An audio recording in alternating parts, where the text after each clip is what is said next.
بسم اللہ الرحمن الرحیم۔ السنن الکبریٰ للبیہقی،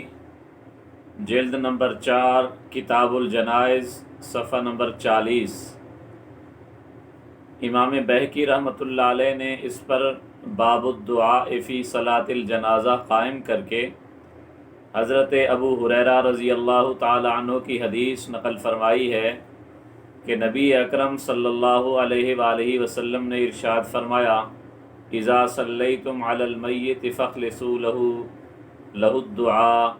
کہ جب تم نماز جنازہ پڑھو تو میت کے لیے خالص ہو کر مخلصانہ طریقے سے دعا کرو، عاجزی کے ساتھ۔ بعض لوگ اس حدیث کو نماز جنازہ کے سلام پھیرنے کے فوراً بعد دفن کرنے سے پہلے والی اجتماعی دعا پر محمول کرتے ہیں،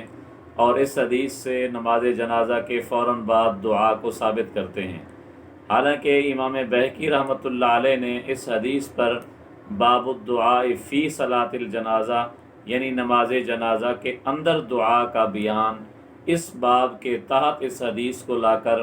اس بات کی طرف اشارہ کر دیا کہ یہ جو نبی اکرم صلی اللہ علیہ وسلم نے فرمایا کہ جب تم میت پر نماز جنازہ پڑھو تو اس کے لیے مخلصانہ طور پر دعا کرو، یہ نماز جنازہ کے اندر والی دعا ہے، نہ کہ بعد والی۔